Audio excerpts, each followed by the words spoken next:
سلام زي خبركم تهاتلتي بين تي في هنلو مسوني شوعة سنة زيت تدالو على توزينات تزلكم مسيلخو كم وترو كيساف فتسام رباطنا نخت كتاتلنا عند عدمكو بقدام النت أرأس زينا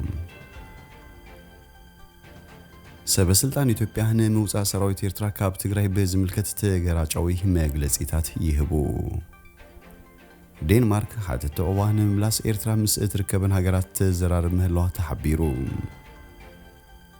ፍሉጥ ናይጄሪያዊ ሰባኺ ቲቢ ጆሹዋ ኣብ መበል 57 ዓመቱ ዓሪፉ ወደብ ጅቡቲ ኣብ ምርጋፍን ምጽዓንን ኮንቲነር በዝህቦ ስሉጥ አገልግሎት ኣብ አፍሪካ ቀዳማይ ደረጃ ሒዙ كينيا كل أير بمتحس ناين فرتي دبداب أكايدا كبل منغسي سومال كم زخصصن كال انزد هس الزيناتات حيزلكم متسيلخو سناين ايم كتال غزين لا تمنخو ابزا چانل دمه ناي وترو تخاتلت نختكونو سبسكرايب كتغبرو بخبري عدمكم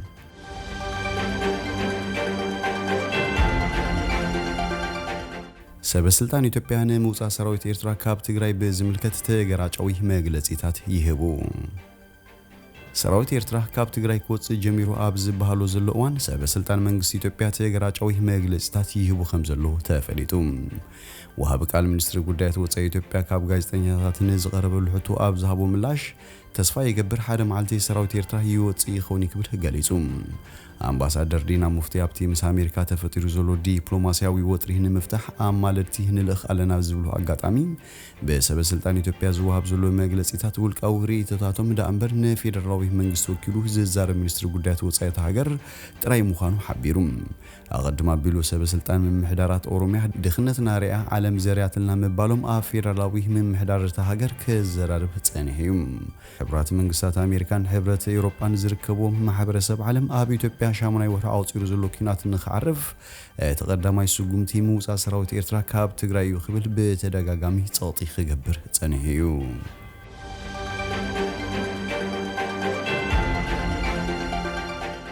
ዴንማርክ ሓተት ዕዋን ምላስ ኤርትራ ምስ እትርከበን ሃገራት ተዘራረብ ምህላዋ ተሓቢሩ መንግስቲ ዴንማርክ ሓተት ዕዋን ናብ ሃገሮም ንምጥራዝ ዝሓለፈ ሰሙን ውሳኔ ከም ዝሓለፈ ኣብ ዝግለጸሉ ዘሎ እዋን አቀዲሙ ምስ መንግስቲ ኤርትራን ኢትዮጵያን ከም ዝተዘራረበ ተሓቢሩ ቴሌቪዥን ፍራንስ 24 በዘቀረበቱ ሓበሬታ መሰረት ሚኒስትር ጉዳያት ስደተኛታት ዴንማርክ ማቲያስ ተስፋይ በዛዕባ ዚ በዝምልከት ምስ ሓያሉ መንግስታት ተዘራሪቡሎም እቲ ሚኒስተር ስደተኛታት ንምላስ ኣብ ዝብል ነጥቢ ካብ ዘዘራረቡ መንግስታት ብኣረኣያ ዓለም ዲሞክራሲያዊያን ዘይክኾኑ ይኽእሉ እዮም ምባሉን እታ መደበር ቴሌቪዥን ኣመልኪታ ገለ ካብቶም መንግስቲ ዴንማርክ ኣብ መምላስ ስደተኛታት ብምትኳር ዝተዘራረበሉ መንግስታት ኤርትራን ኢትዮጵያን በቀዳምነት ካብ ዝተጠቕሱ ክኾኑን ከለውም ሱዳን ሶሪያ ግብፅን ኣብቲ ናይ ዴንማርክ መደብ ተኻቲተን ከም ዘለዋ በማዕከን ዜናት ሃገር ብዝቐርብ ዘሎ ሓበሬታ ብምውካስ ፍራንስ 24 ኣቃሊሓ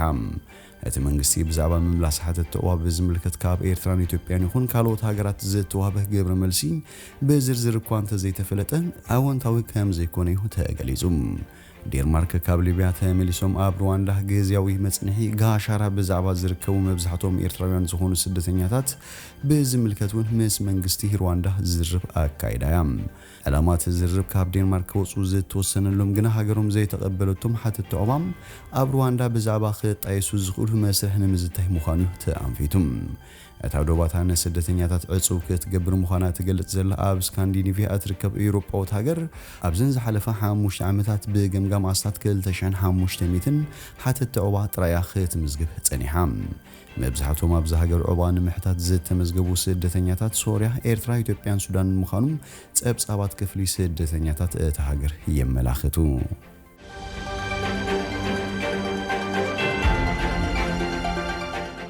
ፍሉጥ ናይጄሪያዊ ሰባኺ ቲቢ ጆሹዋ ኣብ መበል 57 ዓመቱ ዓሪፉ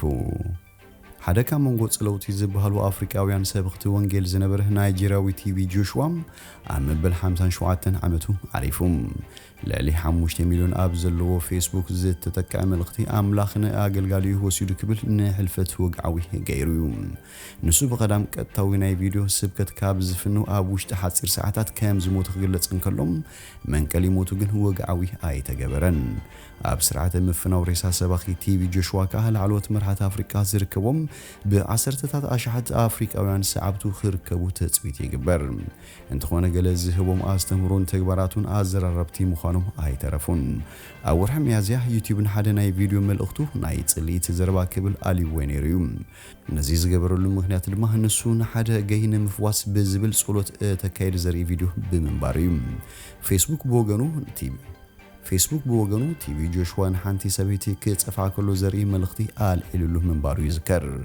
እቲ ሰባኺነት ተግባር ዝፈጸመሉ ምክንያት ሰይጣናዊ መንፈስ ንምውጻእ ከም ዝኾነ ሓቢሩ ነይሩ ኣብዘን እዋን ብዙሓት ሰዓብቲ ብኦንላይን ሓዘኖም ኣብ ምግላጽ ይርከቡ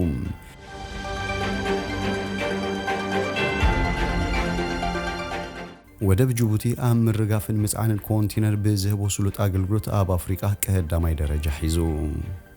ወደብ ጅቡቲ ኣብ ምርጋፍን ምጽዓንን ኮንቲነር ብዝህቦ ስሉጥ ኣገልግሎት ኣብ ኣፍሪቃ ቀዳማይ ደረጃ ከም ዝሓዘን ባንክ ዓለምስ መሻርክቱ ኣብ ዘዳለዎ ዓመታዊ ጽብጻብ ገሊጹ ኣብዚ 10 ዓመታት ኣስታት ካብ ቻይና ሃገራት ወሽመጥ ዓረብ ኣሜሪካን ካልኦትን ልዕሊ 4 ቢልዮን ወፍሪ ዝተኻየደላ ጅቡቲ ብናይ ወደብ ኣገልግሎት ናይ ኣፍሪካ ሲንጋፖር ንምግባር ሕልሚ ከም ዘሎ ንኣካይድ ስራሕ ወሃቢ ኣገልግሎት ተርሚናል ኮንቲነር ዓብዱላሂ ዓደው ሲጋድ ብምጥቃስ ፋይናንሻል ታይምስ ሓቢሩ ጅቡቲ ዝበዝሐ እትህቦ ናይ ወደብ ኣገልግሎታት ናብቲ 110 ሚልዮን ብዙሕ ህዝቢ ከም ዘለዋ ትግለጽ ኢትዮጵያ እኳ እንትኾንም ኣብ ኣዝዩ ኣገዳሲ ኣፍ ደገ ቀይሕ ባሕሪ ትርከብ ምስ ምዃናን ኣብ ዞባ ቀርኒ ኣፍሪካ ድማ ዝሓሸ ጸጥታዊ ርግኣትን ንወፍሪ ዝዕድም ፖሊስን ዘለዋ ምስ ምዃና ኣህጉራዊ ወፍርታት ናይ ምዕባይ ተኽእሎውን ኣለዋ እዛ ትሕቲ 1 ሚልዮን ዝግመት ብዝሒ ህዝቢ ዘለዋ ንእሽቶ ሃገር ጅቡቲ ብዘይካቲ ንሓያሎ ዓመታት ኣብ ኣገልግሎት ዝጸንሐ ወደብ ጅቡቲ ከም ዶራላ ዝኣመሰለ ኣብ ምርጋፍን ምጽዓንን ኮንቲነር ዘተኮረም ተወሳኺ ወደብ ሃኒጻያ ኣብታ ሃገር ብዘሎ 6 ተርሚናላት ዓመታዊ ብውሕዱ 1 ሚልዮን ኮንቲነር ይራገፍን ይጽዓንን እዩ ኣብ ርእሲ እዚ እቲ ሃገር ኣብ ምርጋፍ ነዳዲ ዘተኮረ ናብ ኢትዮጵያ ሻምብቆታት ዝተዘርግሑ ናይ ፈሳሲ ወደቡን ኣብ ምህናጽያ እትርከብ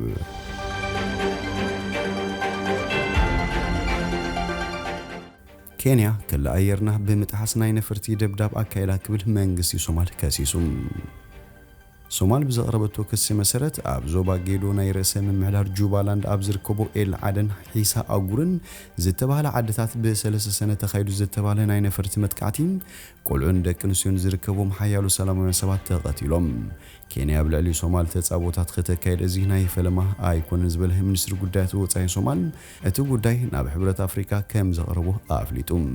ኬንያ ብዛዕባ እዚ ብወገን ሶማል ዝቐረበ ዘሎ ወቀሳ ዝሃበቶ ወግዓዊ መልሲ የልቦን መንግስቲ ሶማል ነዚ ክሲ ዝቕርብ ዘሎ ንግስነት ቀጠር ንክልቲኦም ወገናት ንምቅራብ ድሕሪ ዝወሰደቶ ተበግሶ ዝምድናን ናብ ንቡር ንምምላስ ተኽእሎ ከም ዘሎ ክግለጽ ድሕሪ ምቕናዩ ብዛዕባ እቲ ምስ ሶማል ዘለዋ መሳሓብን ወጥርን ይኹን ብመንጎኝነት ቀጠር ዝተወሰደ ናይ ሽምግልና ተበግሶም መግለጺታት ክትህበሉ ዘይጸንሐት ኬንያ ካብ 11 ግንቦት ኣትሒዛም ናብ ሶማል ዝካየድ ናይ መጓዓዝያ በረራታት ደው ከተብሎ ከም ዝወሰነት ኣፍሊጣያ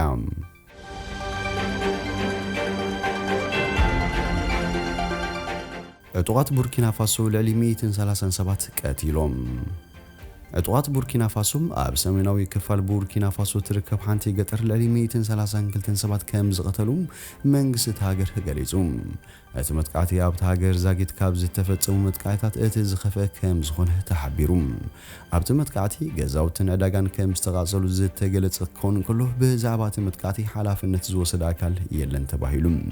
ኣብ ቡርኪና ፋሶ ብፍላይ ኣብ ዶባት ከባቢ እስላማዊ ጉጅለ ዕጡቓት መጥቃዕቲ ክፍጸሙ ምስማዕ ልሙድ ተርዮታት እዩ ዋና ጸሓፊ ውድብ ሕብራት ሃገራት አንቶኒዮ ጉንተረስ ነቲ ዝተፈጸመ መጥቃዕቲ ብምኹናን ሃገራት ዓለም ከምዚ ዓይነት መጥቃዕታት ንምቅላስ ክሓብራ ጸዊዑ መንግስቲ ሃገር ናይ 3 መዓልቲ ሃገራዊ ሓዘን እዋን ኣውጁ ይርከብ